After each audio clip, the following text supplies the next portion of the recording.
The night was bitterly cold. The streets were empty except for the hum of a flickering gas station light. And then, a sound, faint, desperate, cut through the silence. It wasn't the cry of a cat or the rustle of the wind. It was the fragile whimper of a newborn. Wrapped in a blood-stained towel, she lay at the back of the gas station. Her skin turning cold, her cries growing weaker. There was no note, no name, just a tiny life, fighting to survive. A man passing by stopped in his tracks, frozen by what he saw. His hands trembled as he pulled out his phone to call 911, his voice breaking. "There's a baby. Please, you have to hurry." That night, she was taken to the hospital. The nurses gave her a temporary name. And from that moment on, her life became a question mark. One she would spend the next 23 years trying to answer. And yet, after decades of searching, after dead ends and heartbreak, she would discover that the truth was more complicated, more painful, and more beautiful than she could have imagined. If you believe that family is more than DNA, if you believe that sometimes destiny hides in the unlikeliest of places, then stay with me.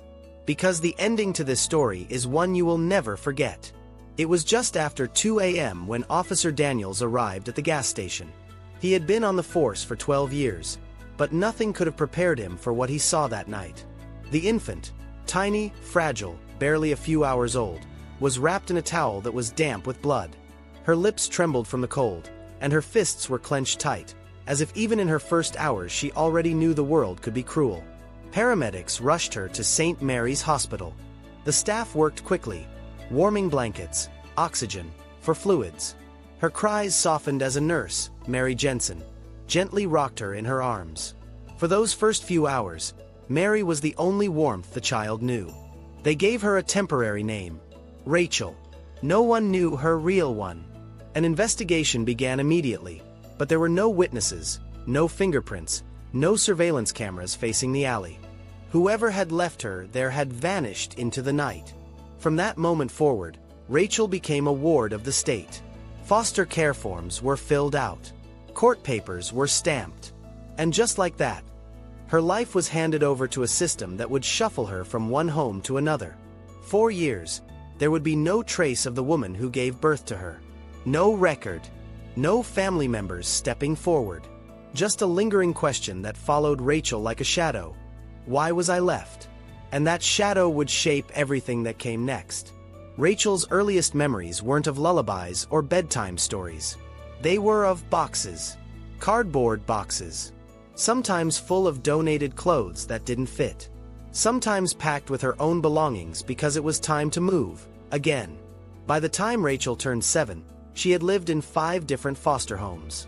And in every one, she learned how to pack light and not get too comfortable.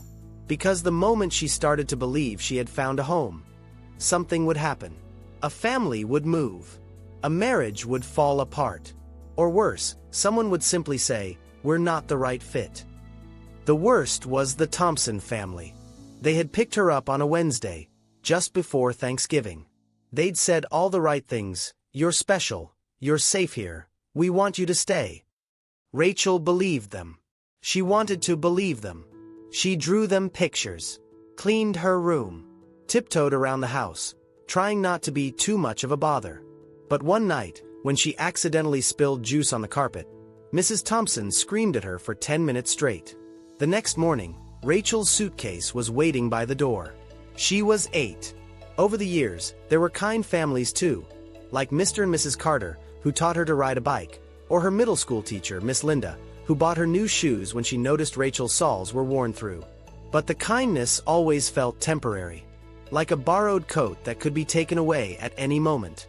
Through it all, Rachel became quieter, more observant. She stopped asking questions. She stopped talking about her past. But deep down, she never stopped wondering. Who had left her? Why had they done it? Was something wrong with her? Every time Mother's Day rolled around at school, she would sit at her desk, silently drawing a flower or a card she had no one to give to. When the other kids talked about their family vacations, she said nothing. When they joked about who they looked like, "I have my mom's eyes," or "my dad's smile," Rachel would smile politely and feel like a ghost. By the time she was 15, she'd moved 11 times. But she had one secret no one knew. At night, under her bed, in an old shoebox, she kept every single photo, note, and scrap of memory from every place she'd lived. Because one day, she swore she'd look for the woman who gave birth to her. She didn't care what the truth was. She just needed to know it. Even if she hated me, Rachel once said years later, I just wanted to hear it from her mouth. Rachel turned 18 in a quiet group home on the edge of a small town in Michigan. No cake, no balloons, just a whispered happy birthday from her roommate and a plastic tray of cafeteria eggs she barely touched. But to Rachel, it wasn't just her birthday, it was liberation. She was legally free. Free to dig into her past. Free to chase the truth.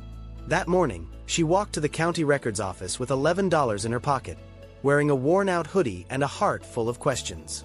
She requested her birth records, already knowing what they might say: mother, unknown; father, unknown; place of birth, safe haven drop box. And that's exactly what she got. The only clue: a hospital bracelet number scribbled at the edge of the form. It was barely visible, faded blue ink like a forgotten ghost. But it was all she had. Rachel took that number and began a 5-year odyssey. She started with hospitals. She wrote letters, hundreds of them. She emailed doctors, called nurses. She posted in online forums, joined reunion groups, and searched through old newspaper articles from 1997, hoping there might have been some note or report about an abandoned newborn. Nothing. She saved money from waitressing at a diner just to pay for DNA testing sites. She spat into tubes, mailed off her samples, and waited. Maybe someone, somewhere. Maybe I have a cousin, an aunt, someone who knows. Each time the results came back, she opened them with shaking hands. Each time, no matches found. Still, she kept going. There were nights she slept in her car, parked outside libraries because she needed Wi-Fi to search records. There were days she didn't eat, choosing instead to buy another public records request, or another month's subscription to a genealogy database. One night, exhausted and broke, Rachel stood outside a church after a long shift, watching families walk in for Christmas Eve service. Mothers in red coats. Fathers holding little ones in their arms. Children laughing. She stood outside, tears freezing on her cheeks, wondering if she was chasing a ghost. Maybe her mother was gone. Maybe she died. Maybe she had never wanted to be found. She almost quit that night. Almost. But something pulled her back. Not hope exactly, but stubbornness. I've made it this far, she whispered. I just can't stop now. Then, when she was 23, something unexpected happened.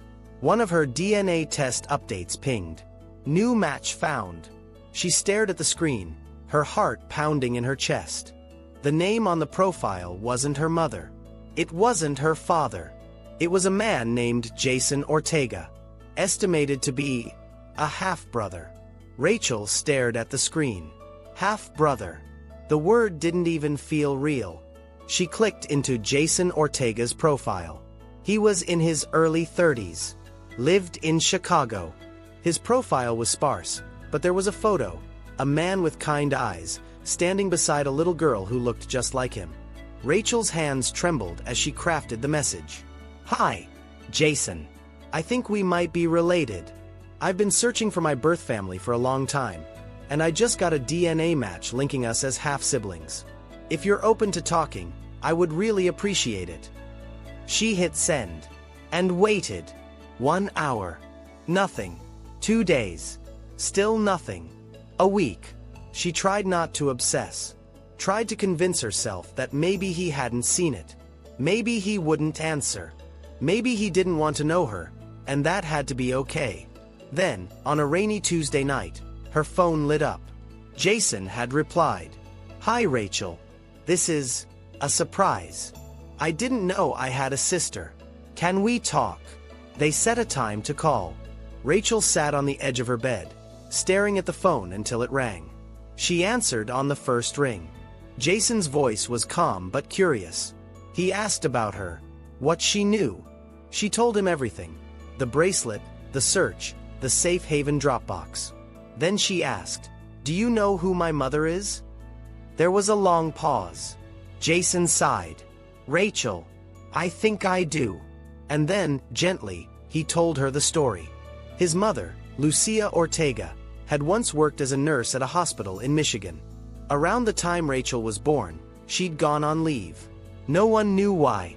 Jason remembered being 10 years old, watching his mom disappear for a few weeks. He never knew the reason. Years later, after she passed away from cancer, Jason found an old journal among her things. In it was a single entry that haunted him. I had to let her go. I wasn't strong enough. She deserved better. Jason never understood what it meant. But now, with Rachel on the line, it all made sense. Lucia had given birth to a baby in secret. She had left Rachel, at a safe haven location. And she had carried that choice like a hidden wound for the rest of her life. Rachel didn't know whether to cry or scream. So close. Her mother had been so close all along. And now, she was gone. Dead.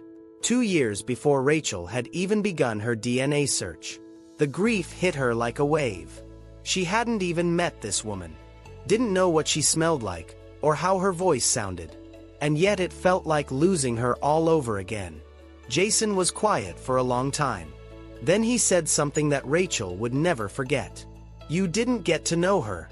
But you have me. And my daughter. If you want us, we're here. Rachel broke down. In that moment, after years of empty spaces and blank documents, someone was choosing her. Not out of duty, but out of love. It was the beginning of a new kind of family. Not perfect, not whole, but real. And for the first time in her life, Rachel felt like she wasn't just a question mark in someone's story. She was part of the sentence. Weeks passed. Rachel visited Chicago. She met Jason in person, standing nervously at a coffee shop table as he walked in with his daughter in tow. The resemblance was undeniable. The same eyes, the same chin. But more than that, there was an ease between them. A strange sense of home Rachel had never known before. They hugged. It was awkward. Then it wasn't. Over the weekend, they talked for hours. Jason showed her old family photos. He played her a voicemail his mom had once left him, her voice soft, tinged with sadness. Rachel listened to it over and over again that night in her hotel room, trying to memorize every syllable. This was all she had. A voice. A ghost of the woman who had let her go. But not out of cruelty. Out of fear. Jason told her something else. Something she hadn't seen coming. Rachel. Lucia kept a box. A locked one.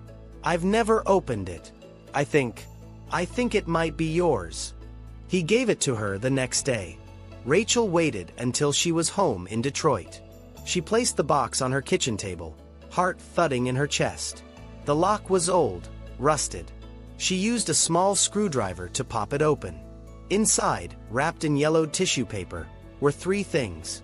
A baby photo, a hospital wristband, and a letter. Rachel unfolded it with shaking hands. To my baby girl. I wish you could understand why I did what I did. I was scared. Alone. Your father left before I could even tell him I was pregnant. I had no family to help me. And I was drowning. I didn't want to hurt you. I wanted to save you. I chose that box because I hoped it would lead you to something better. And I've thought about you every day since. I don't expect forgiveness. But I need you to know, you were loved. You are still loved. I pray that one day you'll find me. But if you don't, I pray you find peace. Love always. Lucia. Rachel cried until her body ached. But in those tears, there was something new. Release. Her whole life, she had carried the weight of being unwanted, abandoned, left behind. But the truth was more complicated, more human. Her mother hadn't thrown her away. She had saved her the only way she knew how. In the weeks that followed, Rachel began to write. Not just journaling, really write. Her story, her truth, her journey from the box to the letter, from silence to answers, from emptiness to belonging. She shared it online, one post at a time. And something unexpected happened. People responded, not with pity but with connection. Others who had been adopted. Others who had placed babies for adoption. Others still searching for parents they never knew. Rachel became more than a girl with a story.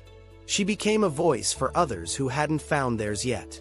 She even started a foundation, the Lucia Project, to support young mothers in crisis, providing resources so they wouldn't have to choose between fear and abandonment. One quiet Sunday, she stood before a small crowd at a community center, telling her story aloud for the first time. At the end, someone asked her what changed everything. She smiled softly and said, "I used to think I was someone who was left in a box. But now I know, I was someone who was loved enough to be given a chance. That's what saved me. And now I want to help save others." And with that, the girl who was once a mystery became the answer she'd been looking for all along. If this story moved you, don't scroll away. Hit that subscribe button, because every week, we bring you real stories that prove one thing. No matter how broken your beginning may be, your story isn't over. And maybe, just maybe, your next chapter is where the healing begins.